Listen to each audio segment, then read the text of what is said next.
Transcript of an interview with Terry Smith regarding something known as the Highwayman game. Dated September 26th, 2021. Interview conducted by Jane Daniels for the benefit of the Spectre Archive. Alright, we're rolling. You're recording. Yep, so about the Highwayman game, that's what it's called, correct? Well, that's what I call it. A lot of people call it other things. Some folks call it the Candle Wax game, the Highway game, or just the Backroads game. Some people don't even call it a game at all. For them, it's just survival. I see. So what exactly can you tell me about the nature of this game? A lot. But can you answer some questions for me first? I can certainly try. Questions like what? Why are you interested? No offense, but you don't seem like the sort of lady who'd be interested in this sort of thing. You know, rituals, other worlds, occult type shit. I guess what I'm wondering is, what's your angle? I guess I've got a friend. She asked me to keep an eye out for any information on something pretty similar to this, and the organization I work with has an interest in this sort of thing. I guess you could say I'm trying to kill two birds with one stone. But that doesn't answer my question, though. Why are you interested in this? I suppose it's because I'd like to understand more about the parts of the world that we don't always see. You ever actually seen anything? Yes, I have. More than you'd expect. Shit. Well, now you've got me curious then. Tell you what, you tell me about the game, and I'll tell you about some of the things I've seen after the tape stops rolling. Deal? All right. Yeah, you got yourself a deal, Mrs. Daniels. So, the Highwayman game. What can you tell me about it? What's the point? The point is to win. I guess part of it is the rush. When you're in the car and the game is on, the danger is real. At the same time, though, it's not quite as risky as some of the other games out there. It's dangerous, sure, but it's a little more friendly for the inexperienced. So long as you remember the rules and keep your head on right. I guess I'd say it's sort of like, you know how when you go to the CN Tower, you can pay to walk on the edge outside? They put you in a safety harness and everything, and tie you to the side so you won't fall off. But if it weren't for that harness, well, you're basically just hanging on the very edge of the tower, past the point where you'd normally have fallen off completely. You've heard of that, right? Yeah, I've heard of it. It's exactly like that. Only you get something at the end of it. It's a rush, it's risky, and the reward you get is usually worth it. As long as you take the proper precautions, well, you should be completely fine. Granted, if you end up playing the game without planning on it, and you're not prepared, well then you're SOL. How exactly does one end up playing the game without planning on it? It's a lot easier than you think. The chances are slim. You need to be in the right place at the right time, and even then it's a long shot. A guy could drive the back roads all night, every night, and never run into the game, while another guy can venture onto those back roads just once, at the wrong time of night, and never come back. How do you play the game if the chances of even starting it are so slim then? Well, you gotta stack the deck a little bit. If the Highwayman knows you've got an offering, you're more likely to end up in the game. Like, a lot more likely. But it's never a sure bet. I've gone out on the roads plenty of times with the right offering in the perfect conditions, drove until morning, and didn't see a single thing. Again, it's all up to chance if you ever actually start the game or not. I see. Alright, so tell me about these offerings. What have you got to do to increase your chances of playing the Highwayman game? What you need is a candle made of tallow. Some people swear by other offerings, but my friends and I always have had the most success with a tallow candle. You should also be on the road before it gets dark. You technically don't have to, but it's best to start in the late afternoon before dusk sets in. That way you can get far away from anywhere too populated. The back roads are the best, especially the ones with heavy forest, although I ended up in the game while driving through farmland a couple of times too. Once the sun starts going down, and it starts getting dark out, pull over to the side of the road and light the candle. It should have a particular smell to it as it burns. It's not a great smell, but I'm pretty sure it's the scent of the offering that draws him in. Let the candle burn for a little bit until it starts to look melted and the wax is running down the sides. Then you take some dirt from the side of the road and pour it over the fire until it goes out. Once it's snuffed, you light the candle again, put it in your car and keep driving until it's either dawn, the candle burns out, or the highwayman comes. And that draws him? It makes your chances of drawing him a whole hell of a lot higher. Maybe, I don't know, 1 in 10 maybe, as opposed to 1 in a million. Like I said before, it's never a sure thing. There's a good chance that he won't come at all. If morning comes or the candle burns out, well, then the game's basically over. Honestly, you'd probably best hope that morning comes first, because if your candle goes out and you're in the middle of nowhere at 3 in the morning, that can put you in some real shit. That's when the game is the most dangerous, because if he comes for you, you won't have anything to offer him. My advice, if that ever happens, haul ass to the nearest patch of civilization you can find and wait until the sun comes up. Gas station, hotel, McDick's, doesn't matter. Just get off the back roads and don't drive again until it's morning. I see. I take it not having an offering is a bad thing then? It's a really bad thing, and I'll tell you why in a minute. See, if you're lucky and the highwayman comes for you, then you'll know it. The first thing you'll probably notice is how your car goes all wonky. The radio, the clock, and the dial stop working right and start going all over the place. You might get some cell reception, but don't count on it. You might also notice that the road gets really dark too. Heavy trees on either side of the road, street lights are few, far between, and always on the left-hand side. Even if you turn around, they'll still be on the left-hand side. And under those street lights, that's where you'll see him. The highwayman? Yeah, he might be out in the darkness at first, but he'll be there. If you wait around, he'll probably show himself. Best not to wait around at the first street light, though, or the second. Just keep driving until he comes out on his own. He'll always be there.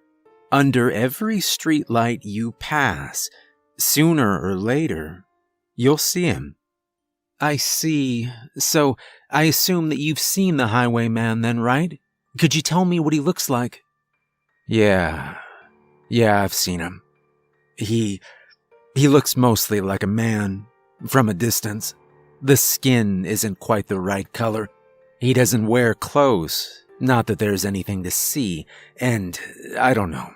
Maybe he used to be a regular guy or something, but his features, they look warped, like they're melting off his face. Everything's in the wrong place. I don't like looking at him for too long, honestly. Even the noises he makes. These tinny, rasping sounds. Shit. Usually he stays by the side of the road under the streetlight. Sometimes he'll just watch you. Usually he'll wave, like he's saying hello. I see. Anyway, once you start seeing him under the streetlight, keep count. The road you're on, it sort of loops. It doesn't turn or anything, but it keeps going. It doesn't change much. Occasionally, you might find a wrecked car or something, but no matter what, you'll always come back to the streetlight, and you'll always come back to the highwayman. Anyways, you have to keep going once you see him. When you see him the first time, you have to pass him. Same drill when you see him the second time.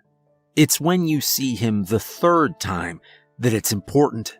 See, once you've passed him the third time, you've got to turn around. You never pass him a fourth time. Never. May I ask why? I was told that he doesn't like it. I don't know if that's true, but it's what I heard. When you pass him the third time, you turn around and drive until you see the street light again. It'll be on your left side, even though you turned around, and he'll be there. That's when you stop. When you stop, he's probably gonna approach the car. He's slow, but you've still gotta be quick. See, when you stop and you see that he's coming, you've gotta take the candle out of your car and place it in the middle of the road. Then you get back into your car and wait. If your candle burned out, well then you're screwed, and there's nothing you can really do but keep driving and hope to find a way out. Not that I think there is one. I've never heard of anyone who came back without giving him an offering. But I don't know, maybe there's a way. Anyway, he'll take the candle. Sometimes he'll just pick it up, turn around, and walk back into the woods. But I've also seen him swallow the thing whole, flame and all, before he leaves. That's how you know that your offering was accepted. And that's how you know you're allowed to leave. And how do you leave? You've got a window. See, the highwayman is supposed to still be waiting for you the next time you pass the streetlight in either direction. So you've got to get off the road before you get there. My advice is to drive slowly. Sooner or later, you'll see a narrow path through the trees. There's no light. It's hard to see, and it might be blocked by a busted old car. But so long as your offering was accepted, it'll be there. That's your ticket out. You take the path and you keep driving until it ends. When it ends, you'll be on a different road. No highwayman, no more glitches in your car, and it should be dawn, so you're safe to drive home. That's it. That's how you win the game. That seems like a hell of a lot of trouble to go through just for an adrenaline rush, if you ask me. It's not just the rush. Like I said before, there's a reward for it. Every time you make it out alive, there's a reward. You'll find it when you get home, waiting right outside the door to wherever it is you live. What kind of reward? It varies, but they say that it's always something that was lost. Sometimes it's something of yours that was lost, something valuable, a relic of your childhood, a keepsake, some sort of personal treasure. But other times, it's something that belongs to someone else. Sometimes it's valuable. One time, I got this stuffed dog I had when I was a baby, Rufus. Another time, I got a set of solid gold cufflinks. Those brought me a half-decent paycheck. Once, I just got a hat. Although I guess it was a hat that was important to somebody. It's hit and miss on what you get, but played enough times and you'll make some decent money. Still seems like a lot of trouble to me. Hey, it ain't for everyone. Like I said, if you're smart and you take precautions, everything should be just fine. My friends and I, we play all the time. We've all got stories. I'll bet. Have you ever lost anyone? Have we? Well, yeah, there was Nick a couple years back. He went out one night. Didn't come back. We figured that something went wrong. Either his candle had gone out, or he'd passed too many times. Something, I don't know. And that doesn't worry you? When you deal with this kind of thing, there's always a risk. The world we can't see It's not a safe place. There's no lifeguard on duty. There's just rules. People make mistakes. Nick screwed up and Look, I didn't wish anything bad on him. None of us did. It could have just as easily been me, and Nick would have said the exact same thing. You said you've seen some of this shit firsthand, so you know what I mean, right? Yeah, I do. But I also don't take risks like that. I'm sorry, I'm not judging you, I'm really not.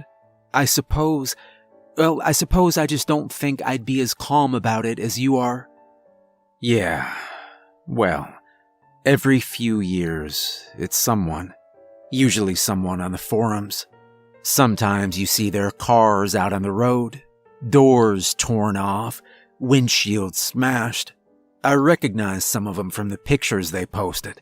I stopped a couple of times, picked through them, tried to see if there was anything they left behind. Letters, phones, something, to get to the people they cared about. I don't usually find anything. Did you ever see Nick's car out there? Yeah, I've seen it. Couple of times. Never in the same place.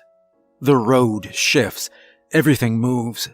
I try to make sure it reminds me to play it smart. Remember the rules. Don't get cocky and stay focused. Yeah, that's it. I see. That's all I had. Thanks for your time, Terry. Yeah. No problem. Hey, you said that if I told you mine, you'd tell me yours. What exactly is it that you've seen? Right. A deal's a deal. Here, let me just turn this.